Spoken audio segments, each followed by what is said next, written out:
Eccoci qua di nuovo. Continuiamo con la chiacchierata che stavamo facendo prima e continuo a tradurre quello che diceva Natalio Echegaray su questa esperienza sua nel 1947 nel Club Huracán de Buenos Aires, del Parque Patricio. Il quartiere si chiama Parque Patricio. Ma a parte questo, la parabola finale, che non l'ho tradotto, la chiamo parabola perché è interessante che lui ha visto, raccontava degli anni 30, questi prime forme di milonga che erano nel suo paese, erano ad invito e quindi una cosa molto ristretta. Poi le milonghe si sono fatte anche nei club ancora abbastanza piccoli, per poi esplodere e arrivare a questa situazione di cui ci raccontava prima. Per poi, alla fine dell'epoca d'oro, tornare di nuovo a delle situazioni più piccole, a dei complessi, a dei gruppi più piccoli e fino a quasi scomparire.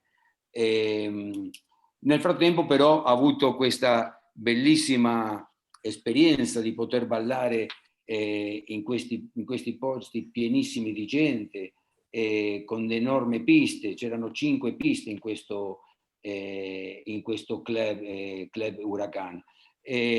Interessante quello che ci diceva il dottore, perché il dottore Echegaray, che andò a ballare la prima volta e c'era l'orchestra di Francini Pontier. Qué satisfacción, ¿no? ¿Estaba el cantante también, Natalio? No se acuerda. No me acuerdo, no. Habrá bailado Remolino, me imagino, habrá bailado todos estos temas hermosos de Francini Pontier. Qué envidia, ¿no? Bueno, habíamos quedado de toda esta parte, ya superado la época de oro, que llegó de nuevamente el declino del tango. Pero queríamos yo quisiera, digamos, una pregunta a Natalio, que uno se la imagina, pero digamos nosotros que venimos después, si no nacimos en esa época, así que éramos muy chicos. Cada orquesta tenía sus seguidores, o sea, había, digamos los hinchas, los tifosi de cada orquesta, ¿no? Y que iban digamos, donde la orquesta se presentaba, aún fuera lejos de su lugar, de su hábitat, ¿no?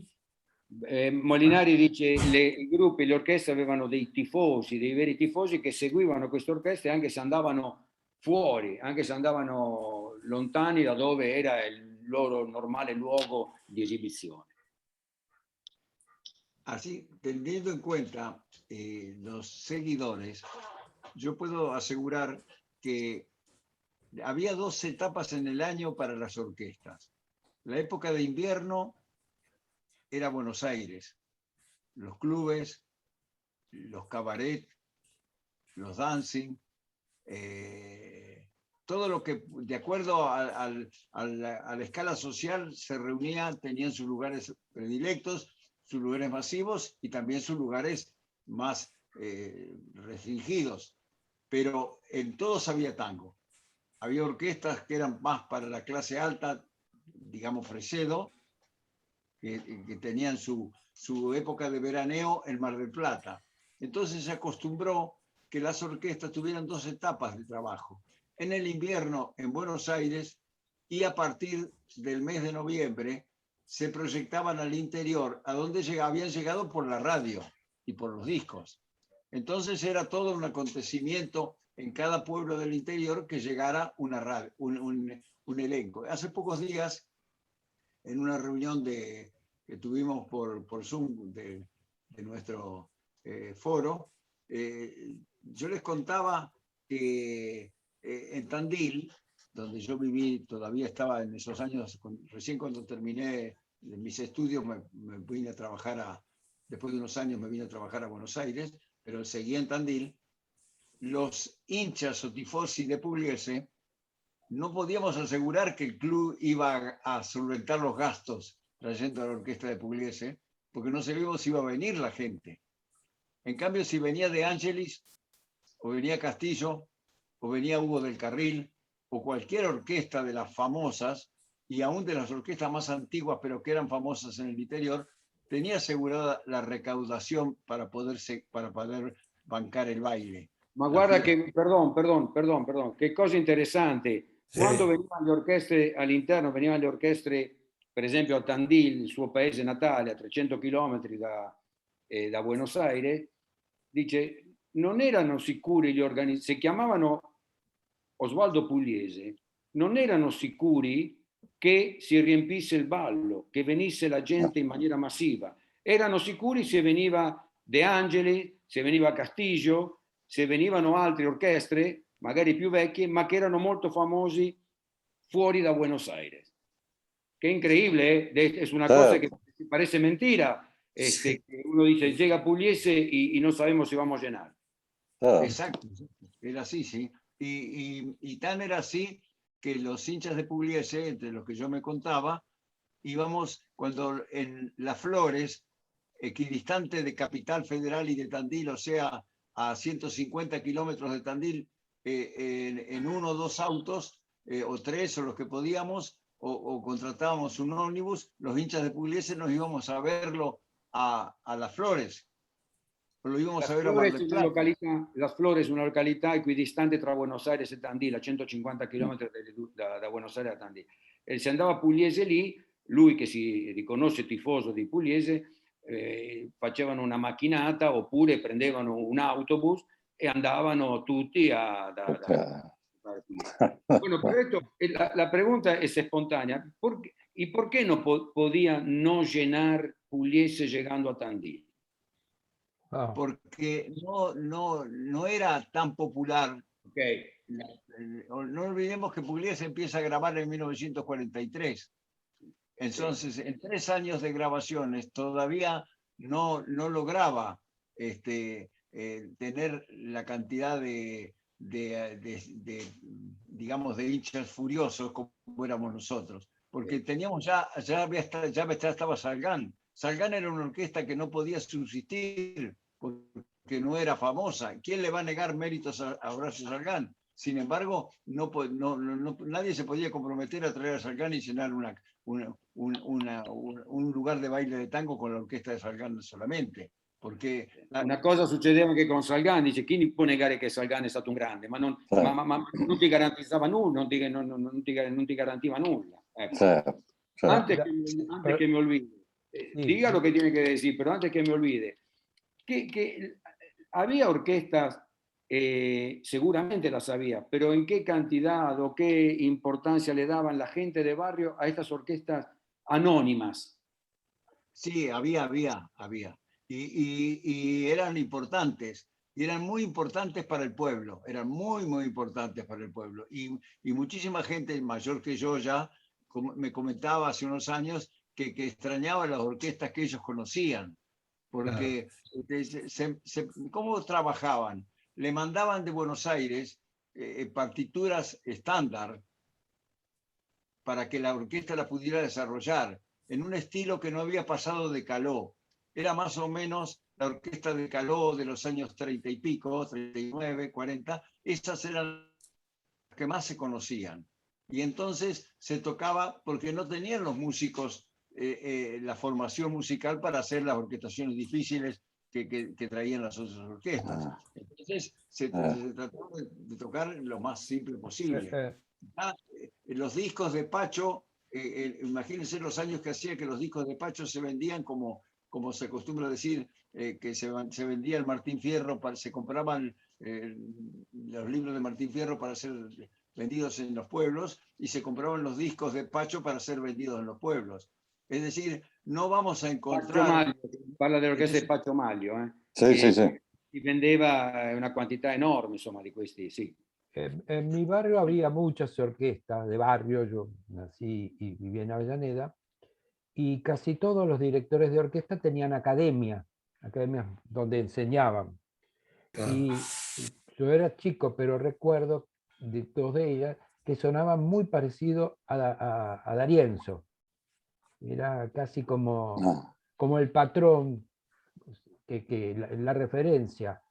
Pero eran orquestas que tenían 6, 8 músicos, 10 músicos, casi la misma estructura que las orquestas clásicas, pero eran barriales y con músicos no demasiado formados. Así nacen los Zorros Grises, por ejemplo, José García.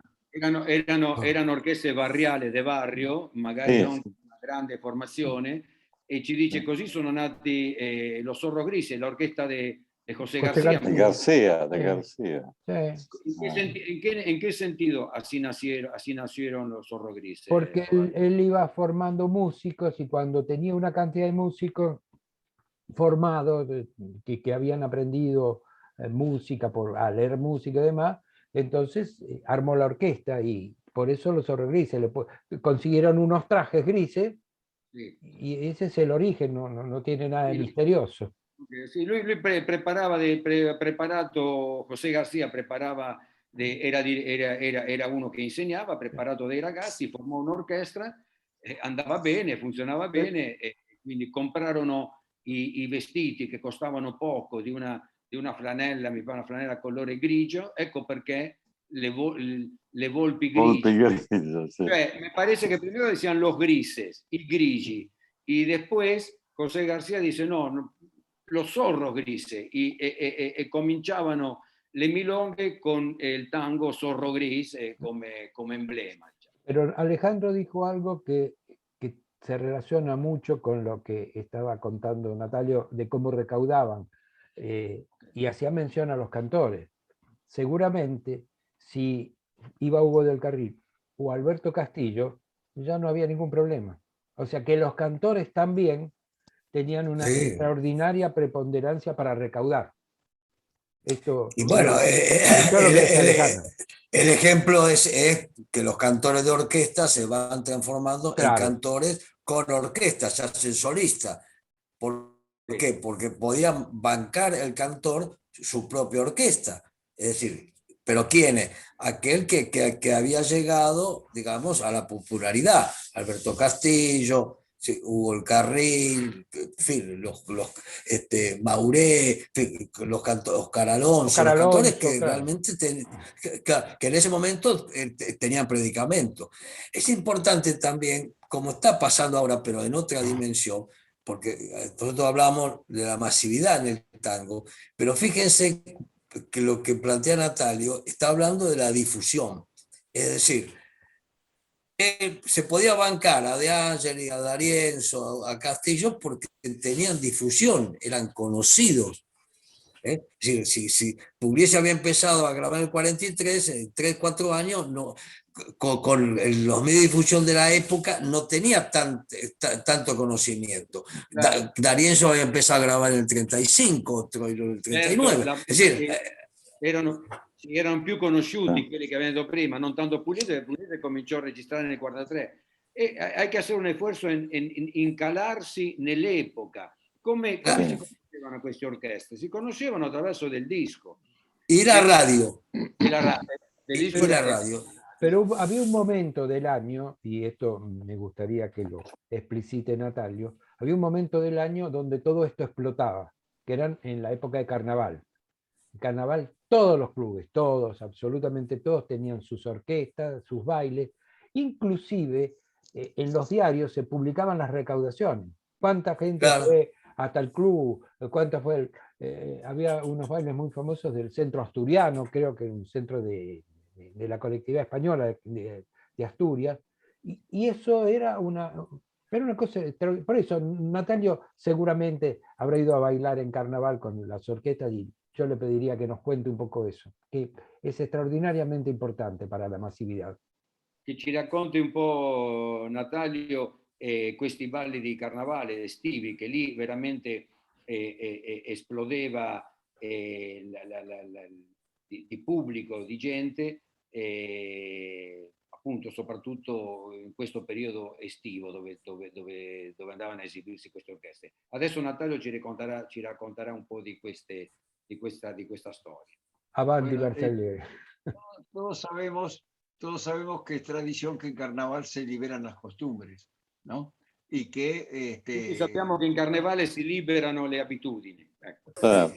bueno, eso era perfecto, pero sobre todo en aquellos años no había, no podría decir como ahora que todo el año es carnaval.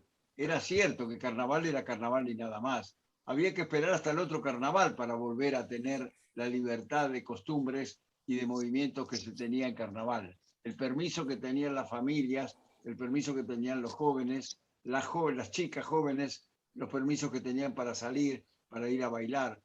Entonces el carnaval era un momento... avevano un permesso proprio per andare in questo periodo di carnavale, appunto. Dice adesso tutto l'anno è carnavale. Carnevale. E allora no, era proprio quello lì e si aspettava l'altro all'altro anno per usufruire di questa situazione. Sí, sobre todo que la relación social, si no era con el baile, era muy difícil, si no era solamente la familia. Es decir, convengamos que el baile masivo era la posibilidad de conocer otra gente, de tener relaciones, y esas relaciones servirían para todo el año. Y se decía, bueno, habrá que esperar el año que viene otra vez carnaval. Es decir, yo me acuerdo en mis tiempos de estudiante de la escuela secundaria, solamente teníamos el picnic del 21 de septiembre, Día del Estudiante, y la fiesta de fin de curso, nada más. El resto del año no había nada. No había viaje de sexto grado de egresados, ni viaje de egresados. Era todo muy difícil. Es decir, se valoraba muchísimo tener esa libertad.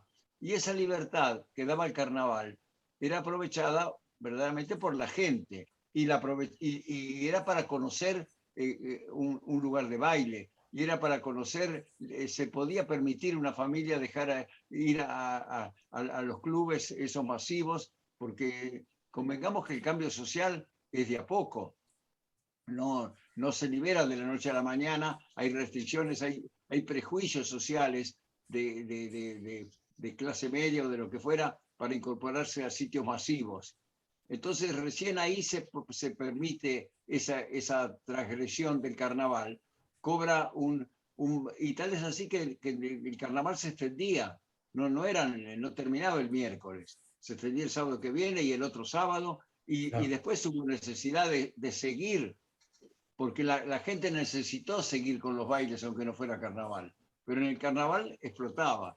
Ahora yo quería plantear, aprovechando que estamos hablando con ustedes para Italia, aclarar algo respecto a la cultura del canto y del baile y de la música.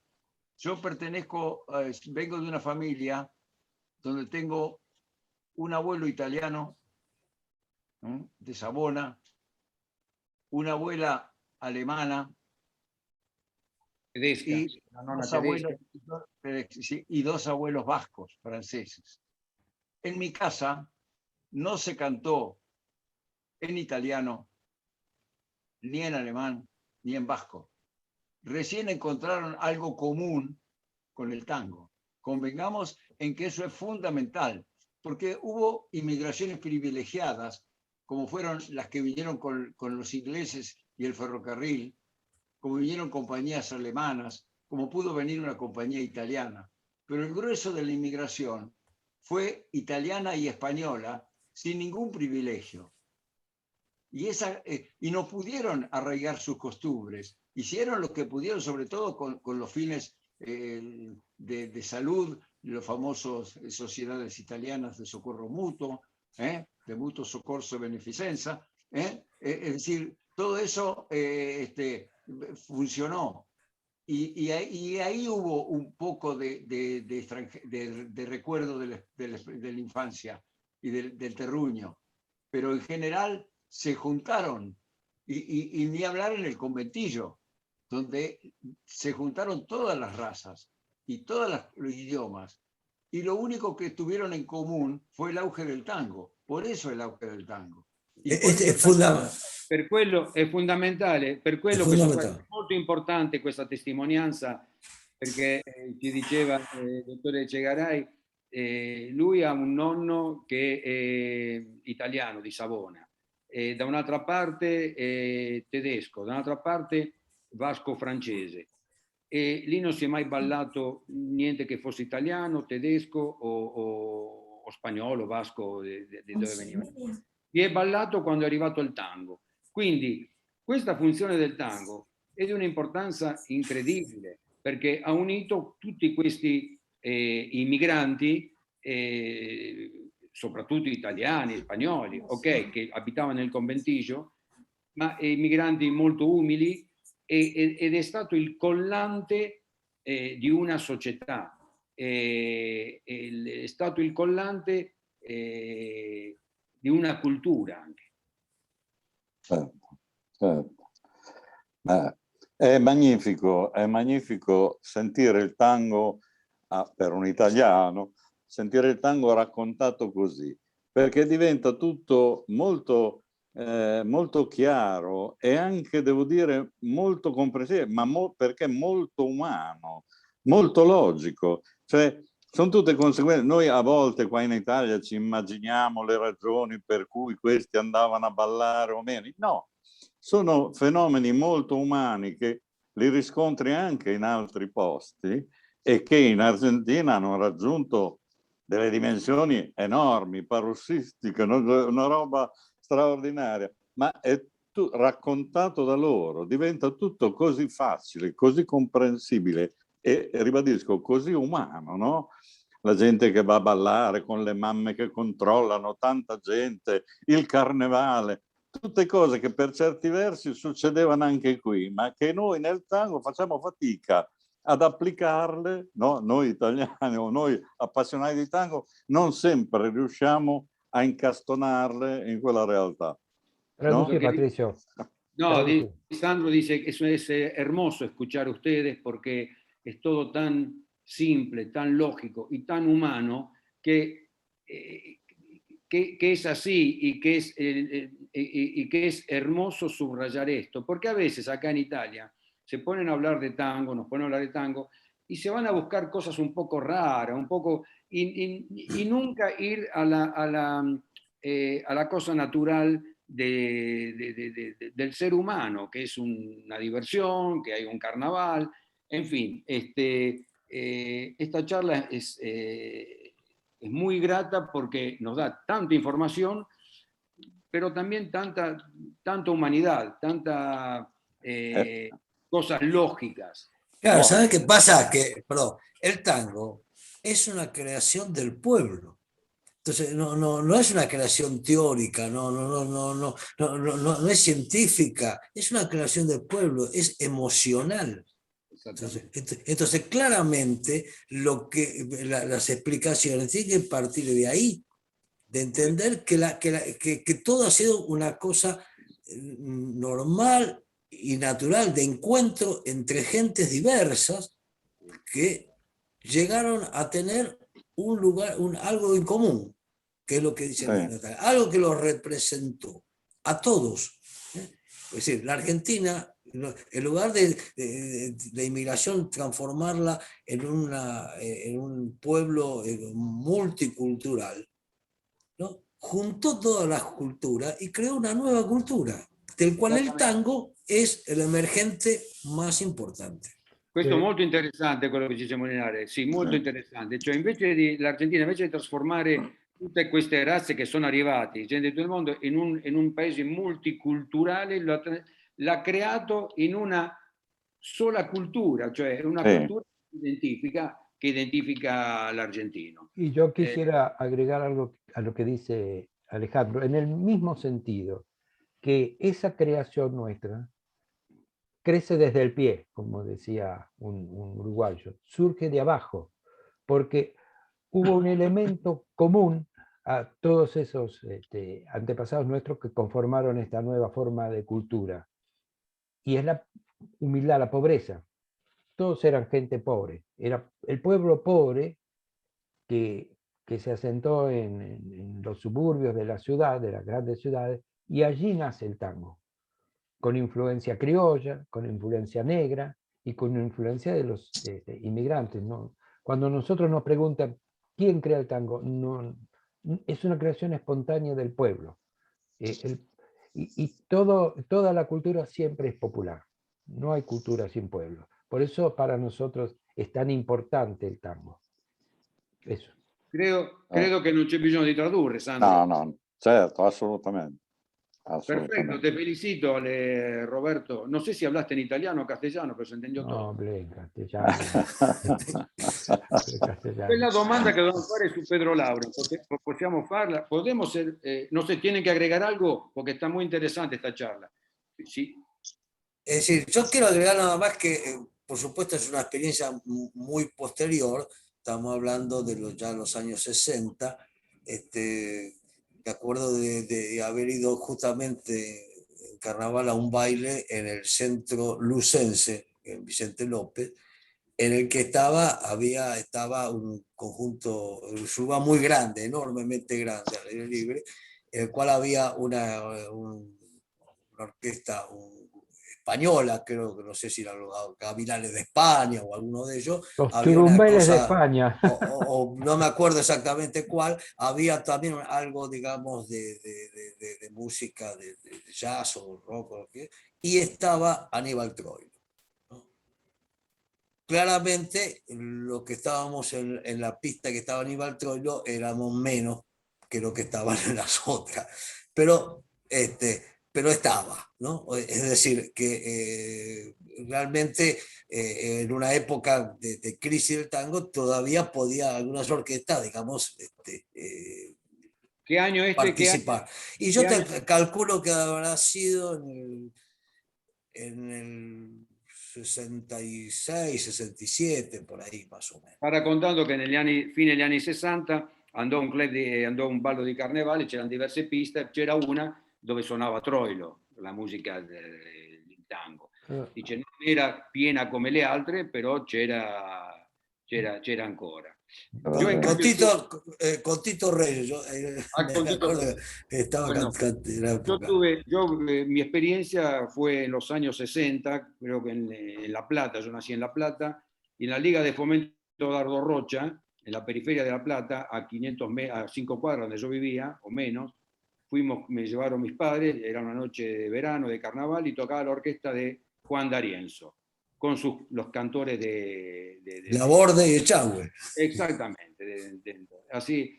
Y esto no me puedo olvidar nunca, porque yo trataba de imitar, ver los bailarines, qué es lo que hacían. Bueno, gente que bailaba tranquilamente, todos con el traje, aunque era de verano, ¿no? Y me acuerdo, bueno, que era el show de D'Arienzo, cómo dirigía, y dirigía no solo a los músicos, también a los cantores, que se acercava a la cara y los dirigía. Sto dicendo l'esperienza loro, Molinari parlava di Aníbal Troilo alla fine degli anni 60, io invece ho visto Juan D'Arienzo un club sociale vicino a casa mia, e fu un'esperienza straordinaria. Era strapieno, c'era solo lui quella sera, e insomma mi ricordo i cantanti, cantava, e ballavano, e bailava Gloria y Eduardo. Eduardo bailarini. Sì, Eduardo Archimbau con Gloria erano i ballerini. E D'Arienzo lo show che faceva, perché non solo dirigeva i musicisti, anche si metteva davanti alla faccia dei cantanti, no? E li dirigeva, rideva. Si quieren otra experiencia amable entre comillas, yo de chico fui a ver a Pugliese con Morán y quedé impactado porque... ¿Fuiste a Terremoto?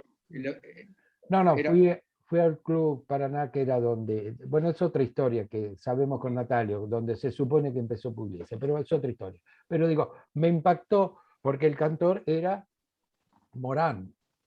Entonces, lui è andato a vedere Pugliese, ha avuto la fortuna di vedere Pugliese con Morán. Bueno, cuando terminaba cada tema, las mujeres se volvían locas, gritaban, y como bien decía Natalio, no era una época en que las mujeres fueran así. Y él se inclinaba y las insultaba. Les decía cualquier cosa. Y la mujer le donne con fine di cantare esplodevano, e lui si inclinava per salutare, ma gli diceva delle cose tremende. irripetibili. Vaya, si querés lo digo en italiano, ve la putana mía. Ah, Esa, así, terrible. tremendo, pero las mujeres se volvían locas. Por Natalio y por Morán. Le donne impazzivano. Don Bueno, Michele, quería teniamo cerrar 2 con minuti? algo. Sí, dos tenemos. Sí, Vogliamo fare tenemos. quella domanda che parlavamo l'altro giorno su Sì, Pedro Laurens? Ok. sì. Va. La fai te? Lo faccio io? Sì, sai, così Una pregunta. guardavamo alcune cose, la semblanza, ad esempio, di Pedro Laurens, dove viene descritto come un grandissimo bandoneonista, un grandissimo compositore, però un direttore d'orchestra un po', tra virgolette, minore. Ecco, il che mi ha un po' confuso, perché un individuo che comunque un direttore che viene ricordato per il tango Arrabal, che sembra quello che ha dato inizio all'epoca d'oro, no? Che venga descritto come un direttore sempre bravissimo, eccetera, però un po' minore. Chiedevo conferma di questo. Y menor puede ser en popularidad en esa época, lo cual es cierto, pero desde el punto de vista de su categoría, ha sido uno de los más grandes, digamos, de la historia del tango, ¿no? Para mi gusto, yo soy un admirador profundo de Pedro Laura. Además, digamos, tenía un pianista de poco valor, ¿no es cierto, Natalio? No, pero ya que me decís, yo le escribí en su momento en la Academia del Tango sobre Pedro Laurens, y Pedro Laurens le tocó la peor época como director de orquesta. Total. Le tocó ser director de orquesta en todos los años 30. Y cuando le toca, creo que hablábamos recién del tango Arrabal, ¿no? Sí. Bueno, el tango Arrabal, que es de José Pascual. José Pascual. Sí, fue uno de los tangos que se tienen como creación del tango milonga de corte moderno. Es decir, Arrabal, de Puro Guapo, de Laurens, y La Beba, de Osvaldo Pugliese, son de esos años 34, 33, 34, donde se empieza a insinuar el tango de otra manera, un tango más moderno.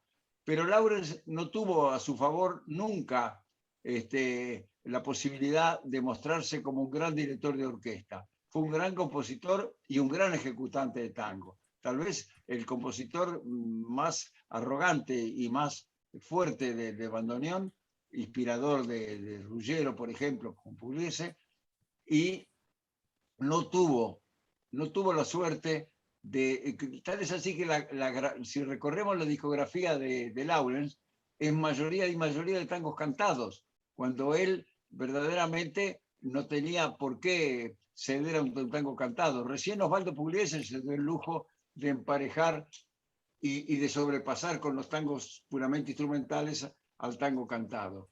Lo de Laurens, yo creo que es cierto, que como director de orquesta además fue involucionando con los conjuntos que tuvo con posterioridad. Después ya con el sexteto, con el quinteto real, entra, pero ahí el que manda es Salgán, ¿no? Así que él hace de partener. Es decir, yo entiendo que es claro lo que planteaba, de que considerado desde el punto de vista de director de orquesta como un conjunto menor. Es decir, aquella grabación de Raval es muy, muy linda y sin embargo no alcanza para que pongamos a Laurens como una orquesta que no le tocó la época de las orquestas famosas a Laurens. No llegó a tener orquesta cuando las orquestas, una cosa es la fama y otra es saber, ¿no? Pero la fama de Laurens no alcanzó a vencer al músico y al compositor como director de orquesta. Como director de orquesta es considerado menor.